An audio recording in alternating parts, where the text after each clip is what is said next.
Assalamualaikum warahmatullahi wabarakatuh. My name is Kaisara Baju Syamti Musa. Along with me, my fellow group member, which are Nur Alia Hanan, Husna Hafifah, Rabiatul Adawiyah, and Wan Farzana. We will present to you about the Tourette syndromes.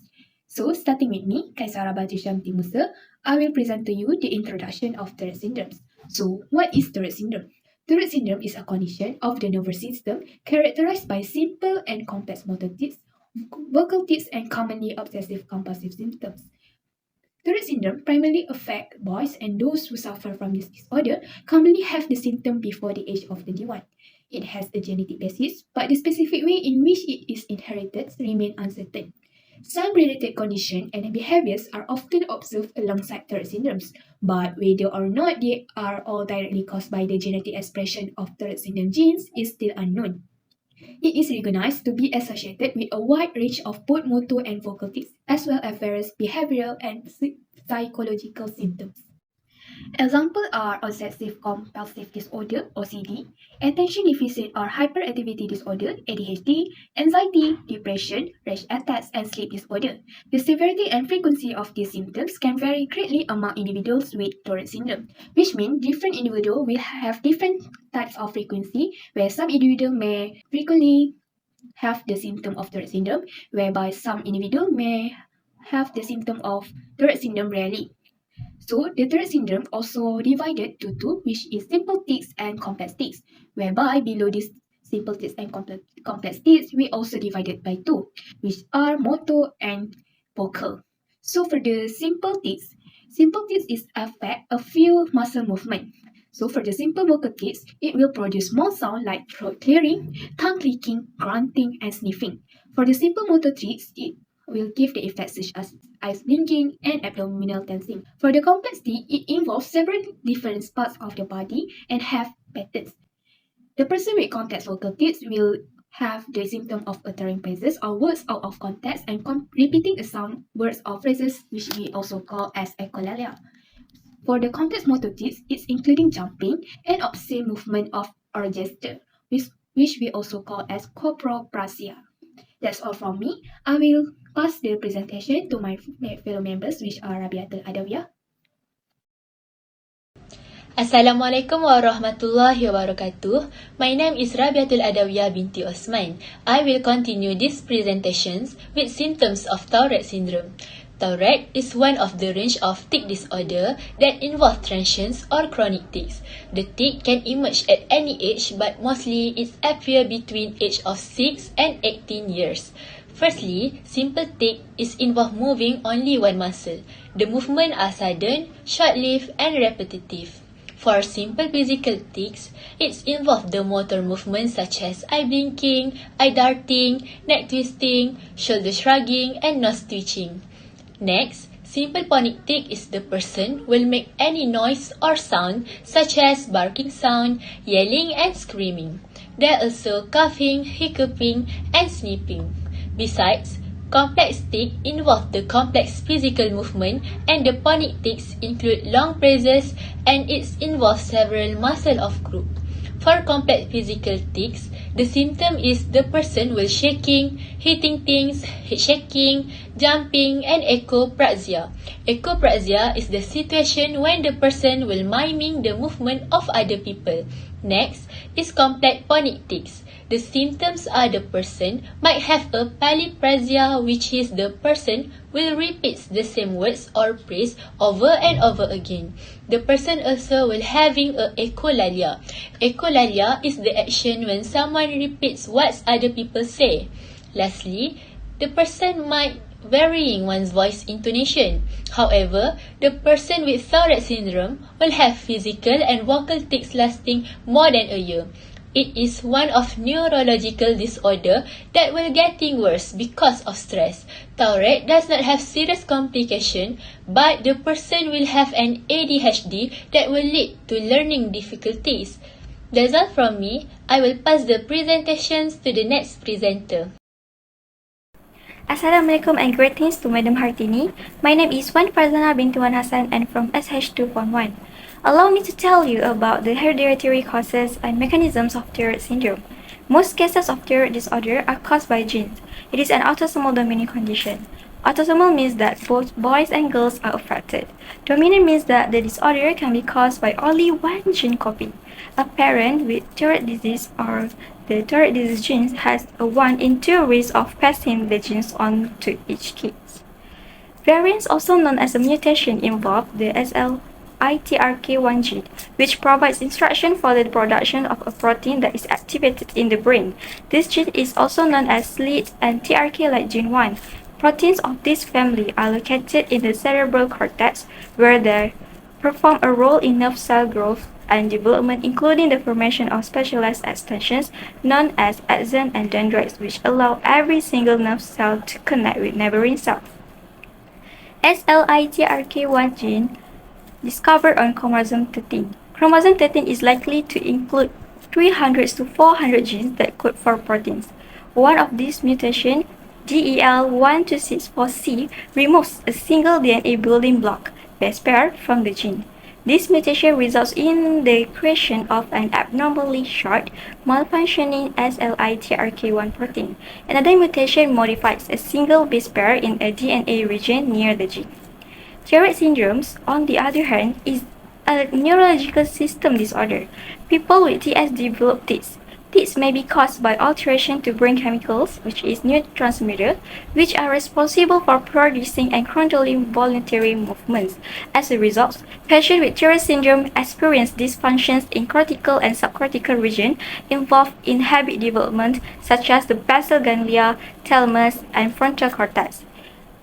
These are thought to be caused by alteration to brain chemical neurotransmitter, which are responsible for generating and controlling voluntary movement.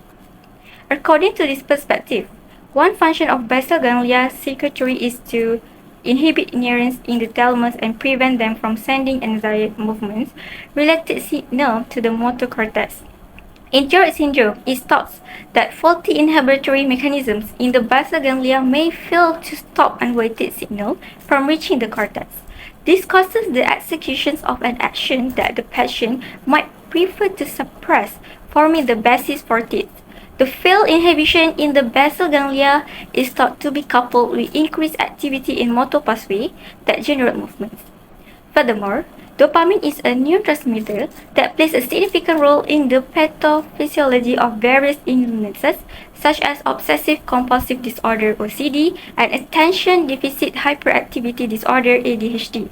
Changes in striatal dopamine release can produce tics because of a focal excitatory abnormality in the striatum that causes unweighted disinhibitions of thalamocortical circuits. Tic generations can be increased by adding more dopamine to an existing overabundant supply in the striatum.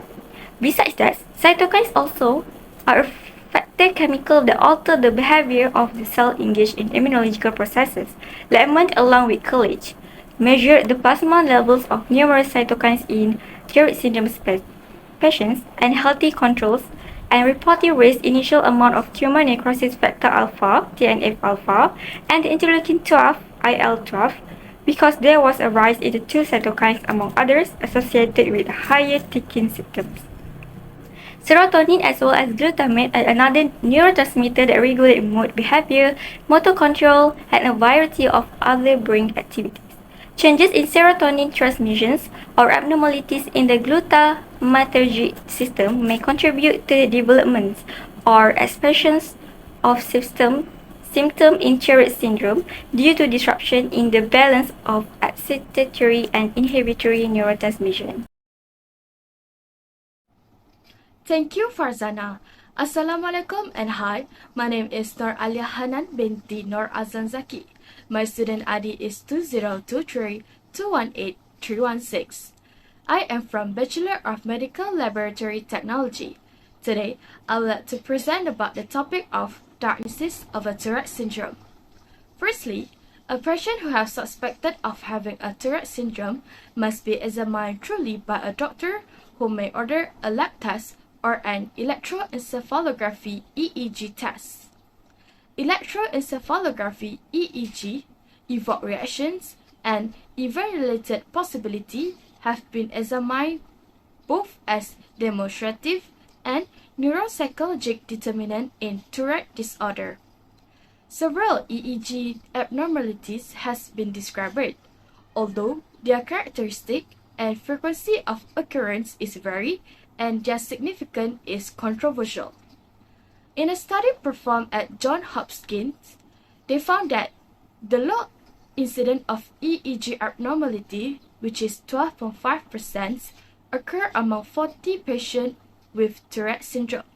These results have been confirmed in a recent study among Tourette syndrome patients, which show a normal EEG result. Accordingly, a large part of diagnosis of Tourette syndrome requires that tics behavior must be observed, measured, and documented. To diagnose a Tourette syndrome, a doctor will ask you if you have, firstly, presence of motor and vocal tics that occur several times a day, every day, or intermittently for at least 1 year. Secondly, onset of tics behavior before the age of 18. And thirdly, have a symptoms that are not due to taking medicines or drugs. Did you know that we can measure the tic severity using several rating instruments ranging from the videotape protocol to clinical impressions? It is either direct examination or historical data. For example, Hopkins Motor and Vocal Tic Scale, Yale Global Tic Severity Scale, Shapiro Tourette Syndrome Severity Scale, and the Tourette Syndrome Clinical Global Impression Scale. These scales are equally effective in recording the tic severity. To sum up, it may take some time to receive a formal diagnosis of Tourette syndrome. This is because the insufficient precision in the inquiry about the symptom and the misdiagnosis of patients with mild, non-impairing symptoms, and the fact that some affected individuals may be unaware of their own symptoms. This has ruled out the possibility of someone with Tourette syndrome are not diagnosed with a Tourette syndrome itself. Therefore, I solely hoping for a better future for everyone who suffer from Tourette syndrome. Thank you. Thank you, Hanan, for the explanation on diagnosis of Tourette disease. Next, I, Husna Afifah binti Rusdan, will be sharing on how to manage Tourette syndrome. First one is through behavioral therapies. For example, cognitive behavioral intervention for tics, which is CBIT. This therapy is actually a structured therapy that helps individuals with Tourette's to learn to control and manage their tics through awareness and competing responses. This treatment consists of 3 important components. The first one is training the patient to be more aware of his or her tics and the urge to tics. The second one is training the patients to compete when they feel the urge to tic. The third one is making changes to activities in ways that can help reduce their tics. Besides that, this syndrome can also treat through pharmacological treatments, for example, through antipsychotic medications like haloperidol, risperidone, and aripiprazole, which are sometimes prescribed to help manage the tics. Besides that, alpha-2 adrenergic agonists also used, such as clonidine and guanfacine, which are medications that may be used to control their tics. Besides that, environmental and lifestyle modifications can also play a role in treating this syndrome. Firstly, the patient have to identify what triggers their tics. They have to understand and minimize the factors that may trigger the tics. Besides that, stress reduction techniques and also a supportive environment can also play a role in managing Tourette syndrome. That's all for us. Thank you.